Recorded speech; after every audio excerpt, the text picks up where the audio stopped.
morning to all. My name is Avni Agrawal. I am from class 3rd B.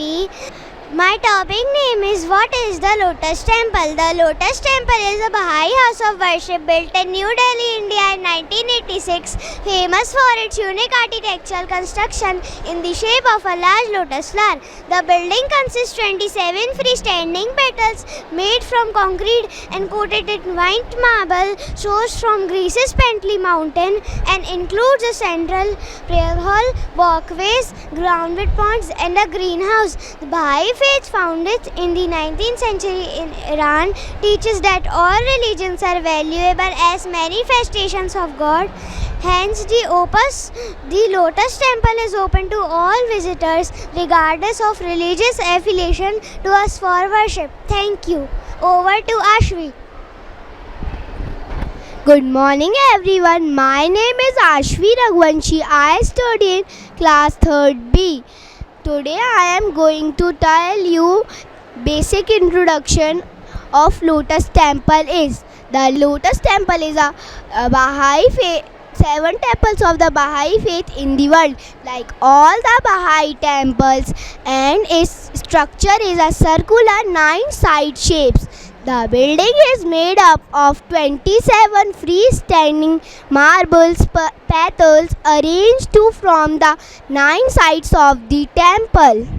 13 worship hall inside is 40-meter high and has capacity for 2,500 pupils. The temple and its architecture have won several awards by including one of the UK's institute and has so striking in its visual impact. Over to Devyansh. Good morning everyone. My name is Divyan Singh Sengar. I study in class 3rd A. The name of my topic is How was the building work was done? The temple design was inspired by the lotus flower, the national flower of India. Engineers construction the building of 27 leaves. Each leaf is a marble clad free with concrete slab. There are 3 shots of which making up a temple. The 9 antennas sides mark the 9 sides of the complex. Outer leaves are the roof in the enclosure space. The 9 inner leaves is the working space, but do not other meet on the top. Thank you. Over to you, Vika. My name is Vika Jat. I am studying class 3rd B. I am telling how the building work was done. Worship space is capped with a glass and a steel skylight. This helps to make the building sustainable as it lets in plenty of natural light. Engineers use air circulation to help keep the building cool. Working with a model teacher at Imperial College London, the project team confirmed that opening the basement and at the top of the structure would draw air through the building. This kind of natural ventilation is particularly valuable in Delhi, which is very hot for several months of the year. Air conditioning driven by electricity from solar energy. Project team fitted the temple with solar panels, the first temple on Delhi to use them. The building gets around 20% of its electricity from solar energy. Thank you. Over to Avni Didi. Good afternoon. My name is Avni Chaturvedi from class 7th. Now I want to tell you about a brief history of Lotus Temple. The Baha'i Lotus Temple has its roots in 1970s. Construction began after a major donation. In 1976, Iranian architect Sabah was hired to design a new Baha'i temple in New Delhi. A Baha'i practitioner Rastampur of Hyderabad donated his life-saving invest toward building a new temple, which the faith used to purchase land in Bahapur village of New Delhi. Construction of the temple began shortly after. The temple opened to the practitioner and the general public.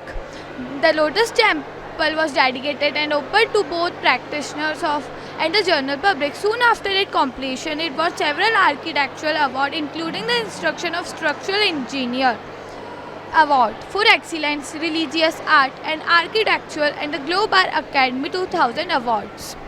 The temple break a world record. The Lotus Temple is the most visited tourist building in India, passing up even Taj Mahal, and one of the most visited religious tourist place in India.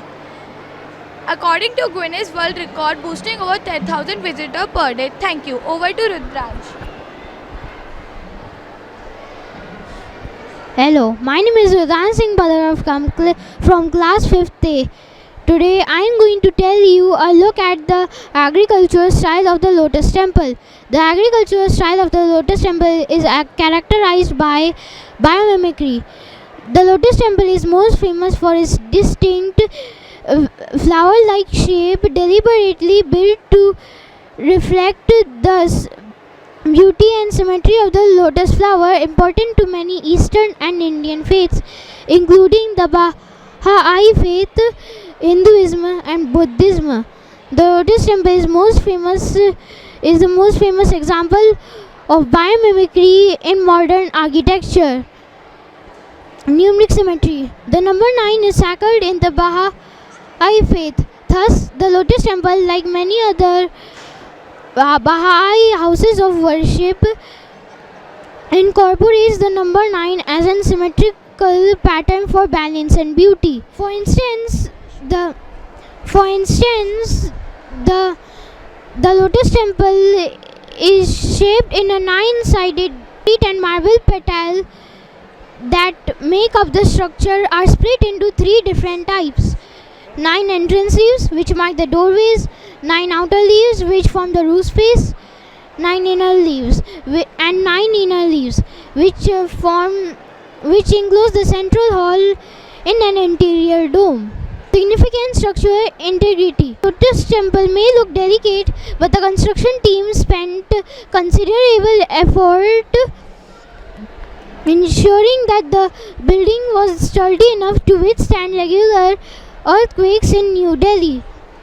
To ensure the security of the building, the construction teams formed each petal as a freestanding marble and concrete structure.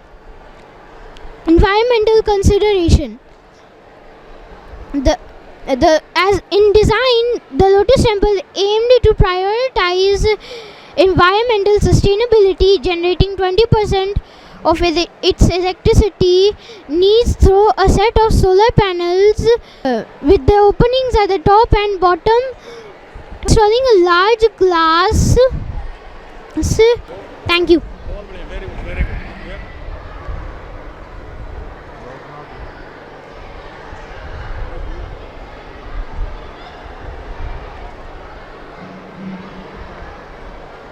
Bharti आप सभी के सामने brain splash के उपलक्ष्य में हिंदी विषय के मुहावरों की एक लघु नाटिका प्रस्तुत करने जा रहे हैं। मुहावरा क्या होता है? अरे छोड़ो, तुम जैसे अकल के अंधों को ये बात समझ नहीं आने वाली। माँ दादाजी ने मुझे अंधा कहा, लेकिन मुझे तो सब साफ साफ दिखाई देता है। चलो आज मैं भी तो देखूं इनके दादाजी मेरे से कैसे आंखें चुराते हैं। बहू, तुम काना फूसी क्यों करती हो? अपने ससुर के गले पड़ने का ज़्यादा ही शौक है। अरे छोड़ो, तुम्हें समझाना तो भैंस के आगे बीन बजाने जैसा है। आजकल के बच्चे तो किताबी कीड़ा बने रहते हैं। मैंने कभी नहीं सोचा था कि दुकान की कच्ची निकलेगी। अरे मुहावरे किसी भी भाषा के लिए पत्थर की तरह होते हैं जो उन्हें जिंदा रखने में मदद करते हैं। अरे पूरे गांव में मेरी तूती बोली जाती थी, लेकिन तुम्हारे लिए तो मैं घर की मुर्गी की तरह हूँ जिसे दाल बराबर समझते हैं। लोग तो अच्छी बात सीखने के लिए गधे को भी अपना बाप बना लेते, पर तुम अपने बाप को बाप नहीं। बेचारा मेरा मित्र, ना घर का रहा ना घाट का। काका जी, हमेशा गधे को ही बाप क्यों बनाया जाता है? कभी घोड़ा, मेंढक या हाथी को क्यों नहीं? और मेरे पिताजी तो इंसान है। बेटा, अगर तुम्हें अपनी ही भाषा के मुहावरे समझ नहीं आते तो विद्यालय जाकर पिताजी की काली कमाई को क्यों बर्बाद करते हो? अरे पिताजी, अब बस भी कीजिए, आपकी सांसें फूल रही हैं। अब हमने तो आपकी तरह धूप में अपने बाल सफ़ेद करे नहीं हैं। हमें क्या पता मुहावरे क्या होते हैं।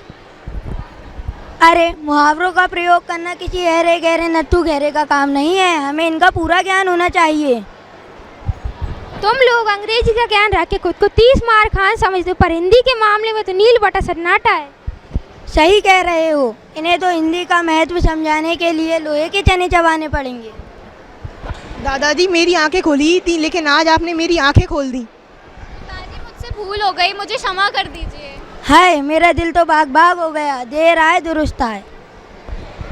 इस छोटी सी वार्तालाप से हम आशा करते हैं कि आपको कुछ मुहावरे समझ में आ गए होंगे। धन्यवाद। मेरा नाम अंकित मीना है और मैं कक्षा 10वीं का छात्र हूँ। मेरा नाम जय धाकड़ है, मैं भी कक्षा 10वीं का छात्र हूँ। आज के इस ब्रेन स्प्लेश के उपलक्ष्य में हम हिंदी के विषय गद्य की विधाओं के बारे में आपको बताएंगे। गद्य की परिभाषा कुछ इस प्रकार है। सामान्य मनुष्य के बोलने या लिखने पढ़ने की छिंद रहित साधारण व्यवहार की भाषा को गद्य कहा जाता है। गद्य की विधाओं के कुछ मुख्य प्रकार। पहला, निबंध। निबंध दो शब्दों के मेल से मिलकर बंधा है, नी प्लस बंध, जिसका अर्थ होता है भली प्रकार से बंधी हुई रचना। दूसरा, नाटक। नाटक का सामान्य अर्थ होता है, नाटक नाट्य धातु से मिलकर बंधा है, जिसका अर्थ होता है अभिनय करना। तीसरा, एकांकी। एकांकी का सामान्य अर्थ होता है एक अंक वाला नाटक। लेखक इसमें मनुष्य के जीवन की एक साधारण घटना का वर्णन करता है। चौथा, कहानी। कहानी का सामान्य अर्थ है कहना। महान कवियों एवं लेखकों द्वारा कही जाने वाली बातें कहानी होती है।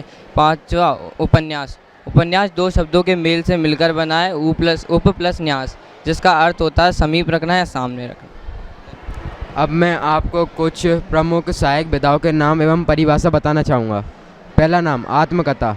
जब लेखक अपने स्वयं के जीवन की महत्वपूर्ण घटनाओं का वर्णन करता है तो आत्मकथा कहलाता है। इसे अंग्रेजी में ऑटोबायोग्राफी कहते हैं।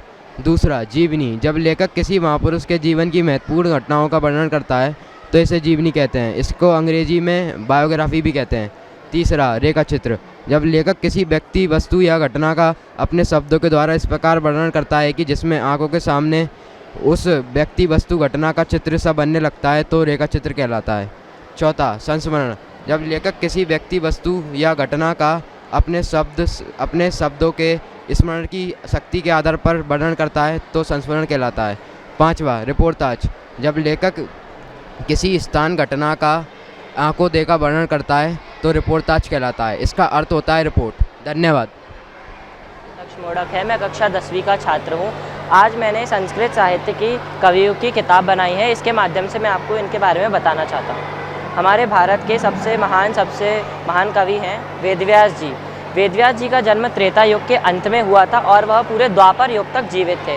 इन्हें 7 चिरंजीवियों में से एक भी माना जाता है। यह भगवान श्री विष्णु के बहुत बड़े भक्त थे और इनकी कई प्रसिद्ध रचनाएं हैं, जैसे महाभारत, 18 पुराण, भगवत जी, ब्रह्मसूत्र और कई ग्रंथ। इनका मूल नाम कृष्ण द्वैपायन था। इनके पिता का नाम ऋषि पाराशर जी था। माता का नाम श्रीमती सत्यवती देवी जी था।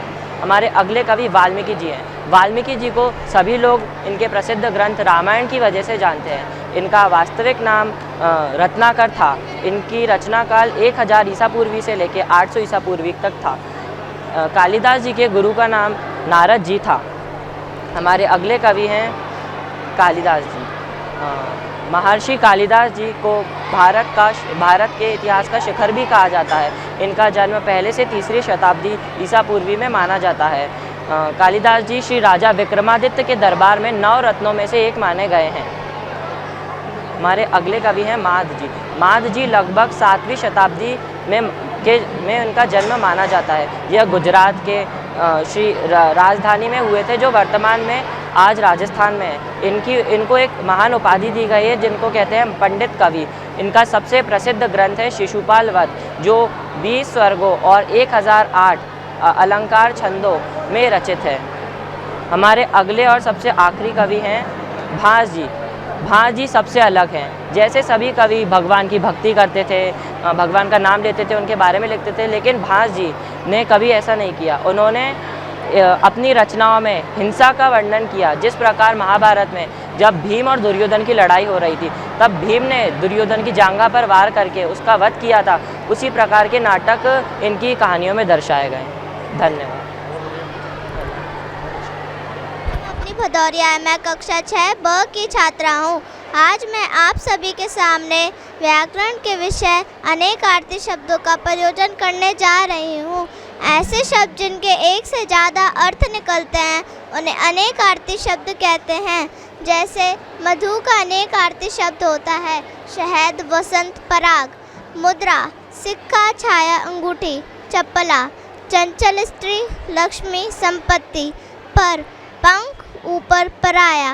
वार, अवसर, दिन, आक्रमण। विधि, रीति, भाग्य विधाता, योजना। कनक, सोना, धतूरा, गेहूँ। वन, वाटिका, जंगल, भवन। कर, किरण, हाथ, सूंड। फल, परिणाम, लाभ, संतान। काल, समय, शत्रु, यमराज। पानी, जल, चमक, सम्मान। धन, जोड़, स्त्री, संपत्ति। वर्ण, रंग, अक्षर, भेद। अमृत, जल, दूध, अन्न, सुधा। तीर, वाण, किनारा, निकट। धन्यवाद, आपका दिन शुभ हो। मेरा नाम अश्वदन सिंह जाट है और मैं कक्षा 8वीं का छात्र हूँ। मेरा नाम दुर्गेश नायक है और मैं भी कक्षा 8वीं का छात्र हूँ। आज का हमारा विषय है क्रिया। क्रिया की परिभाषा कुछ इस प्रकार है। शब्द के जिस रूप से किसी कार्य के होने अथवा करने का बोध हो उसे क्रिया कहते हैं। उदाहरण, खेलना, खाना, पीना आदि। क्रिया के कुल 2 भेद होते हैं, सकर्मक क्रिया, अकर्मक क्रिया। सकर्मक क्रिया का अर्थ होता है कर्म सहित। उदाहरण, बालक पुस्तक पढ़ता है। इस वाक्य में बालक करता है, पुस्तक कर्म है, पढ़ना उसकी क्रिया है। अकर्मक क्रिया का अर्थ है कर्म रहित। इस वाक्य में उदाहरण जैसे बालक सोता है, इस वाक्य में बालक करता है, सोना उसकी क्रिया है। इस वाक्य में कर्म नहीं है। धन्यवाद, आपका दिन शुभ हो।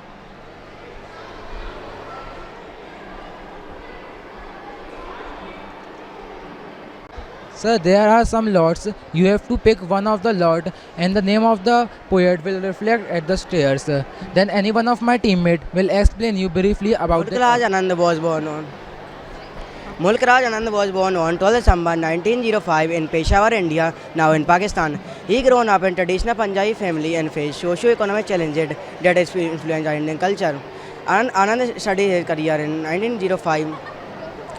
Anand started his career in 1905 and became a prominent figure in Indian literature. His first novel, Untouchable, highlights the hardship of lower section of Indian society. He won Sahitya Academy Award, Padma Bhushan, Jawaharlal Nehru Fellowship and Mahatma Gandhi Peace Prize. Thank you.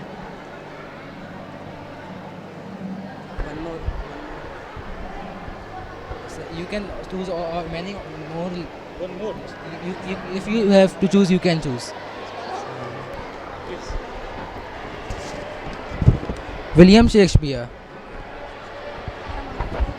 Good morning, sir. Good afternoon, sir. My name is Ritik Kare. Today I will tell you about William Shakespeare. William Shakespeare was born on 23rd April 1564 in Stratford-upon-Avon, England. He was the greatest writer in English language.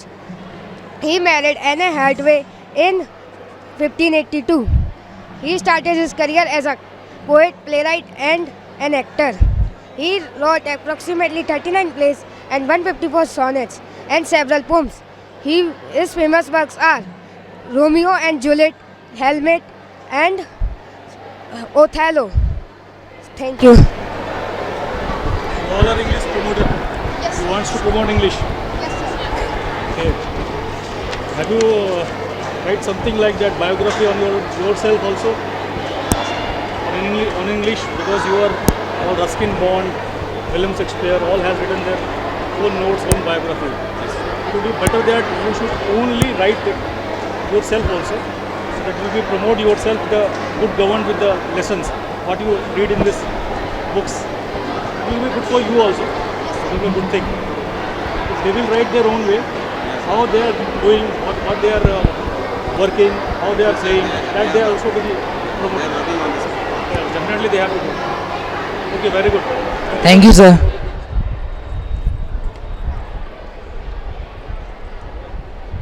We are having Super Mario game to demonstrate the use of prepositions in English grammar. This is a very interesting way to learn about prepositions. We will indicate where the prepositions words should be used in sentences through Mario's activity. Here along with me, my friends Khushi, Laksh, Aditya, Shubhansh and Vijay will continue the game. Laksh, can you tell me how this Mario game works and how it helps us learn about prepositions? Yes, why not? By observing Mario's movement and location, we can identify prepositions and according to each situation. For example, Mario goes into the pipe. Now, Mario is going into the pipe. Mario jump under the coins. Look, Mario find some coins and jump under them to collect them. Now, Mario is near the bird and Mario is moving near the bird and trying to pass by it. Mario is on top of a platform. Mario climbs on top of a platform, looks ahead.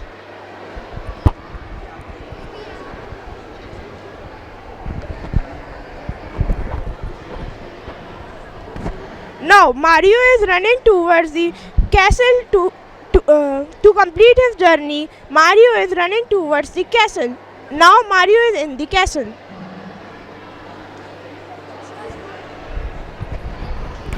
Thank you all for participating in the game. Today we learned about prepositions like on, into, near, towards. Thank you for joining Mario on his adventure.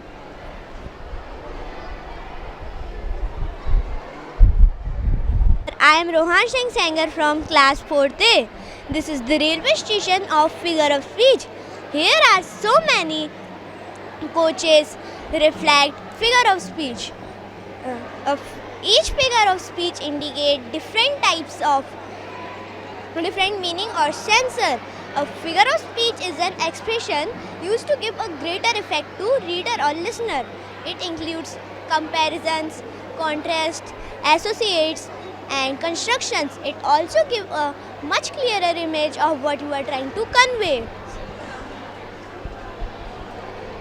May I have your attention, please, sir? Attention, please. This is the railway station of figures of speech. My name is Stuti Arora. I study in class 6B. Simile is a type of figurative language that describes something by comparing it to something with the words like or as. For example, as fast as a cheetah, as good as a goat, and as tall as a giraffe. Thank you. I am Deepan. A hooded figure appeared just before they can cross, blocking their path. It was the jinn who was feeling cheated because travelers usually drown in water.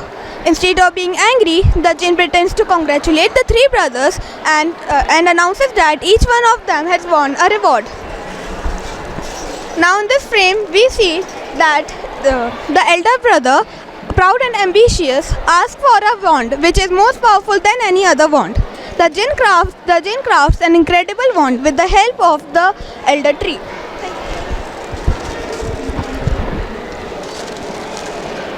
In this frame, the second brother, eager to prove his superiority over the jinn, boldly requests the ability to bring back the ones who have passed away. After a moment of hesitation, the jinn plucks out a shimmering stone from the river's depth and presents it to him. The stone, he explains, has the ability to recall the loved one he had lost. Next, this frame shows the jinn turning towards the youngest brother who seeks something different, for something so that he can depart from that place without the jinn following him. After considering his request, the jinn, though reluctant, grant it and hand over his own cloak of invisibility that allow him to not be seen.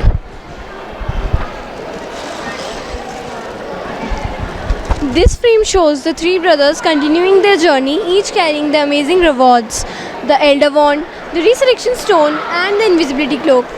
The first brother, filled with confidence, travels to a distant village. There, he confronts a wizard with whom he had a long-standing argument. Drunk with power, he fights fiercely and defeats the wizard, killing him for his revenge. Now, this frame depicts how the first brother's victory is short-lived. That very night, another wizard, driven by envy and hunger for power, steals the elder wand and ends his life. And here, the jinn took his revenge on the first brother. This frame focuses on the second brother who returns home clutching the stone in his hand. He turns the stone in his hand 3 times, and to his delight, the girl he once loved appeared. However, she looks sad and distant, reminding him that she belongs to the world of dead. Consumed by despair, the second brother took his own life to join her, and so the jinn claims her as well. Here, in the last and final frame, we see that the jinn is not able to find the youngest brother for so many years, and when he grows old, the second brother sheds his cloak of invisibility and gives it to his son. After that, he greets the jinn as an old friend and leaves the life peacefully, proving that true wisdom lies in accepting our fates. So this was the story of three brothers, how the decisions frame their lives, and so we conclude this captivating tale from the wizarding world. Thank you. I am Sohani Raghuvanshi. I am Vishakha Rathore. I am Anjali Dhakar. I am Garima Gupta. I am Jessica Kaur. I am Meenakshi Meena. And I am Bhumi Sao. The name of our project is Sentence Wheel. The name of our project is Sentence Wheel. This is a type of game which will you explain about the different types of sentences in English. Here this wheel consists of different types of sentences which you have to spin by rotating this arrow. Would you like to try it by yourself? Just rotate it. You have to rotate the arrow. Oh wow, you got your arrow on imperative sentence. Imperative sentences are the sentences which suggest command, request and advice. Now you have to make two imperative sentences on these wheels by joining them.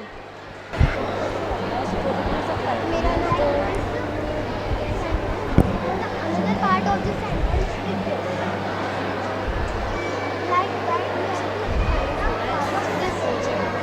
Guess, here I am Ranu Joshi from class 8th. I am Anaya Raghuvanshi from class 8A. Here is our project. Dart Diction. Can you tell me why the name of our project is Dart Diction? The name of our project is Dart Diction because it will help us to explain about the loan words which are borrowed by English from various Indian languages. Can you tell me about loan words? Yes, loan words are the words borrowed from one language and used in another language. The loan words borrowed by English from various Indian languages reflect the cultural heritage and historical differences between India and the West, particularly during the colonial era. Let us now know how to play this game of darts. To play this game of darts, I will invite the chief guest to pick out an arrow and throw it on the dartboard. On whichever section the dart will land, we will tell about a word. You have to throw the arrow. Just go for the Sanskrit. Sanskrit is there, no? Dravidian languages are the language used in the southern part of India, and they are Tamil, Telugu, Kannada and Malayalam. And our project is about loan words. So English has taken a lot of words from different Indian languages. We are going to tell about them. So you can choose any language if you want, if you don't want to throw the dart. Indo-Aryan. Indo-Aryan languages. So you can pick up a chit. Sure. This one.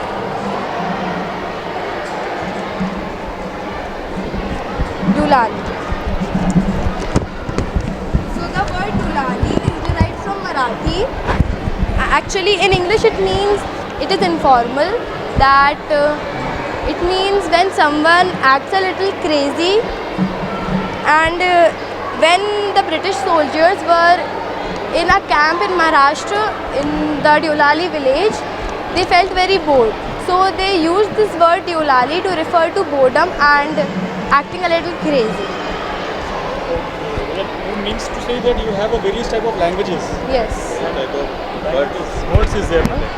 That Words English is taken from these languages. And you can try all of these. No, I know, because you are already well prepared, and I hope so that you are well known this. Yes, we know. It's a very good concept, new concept, that you are trying to learn. There are various languages and various words. This is a good art.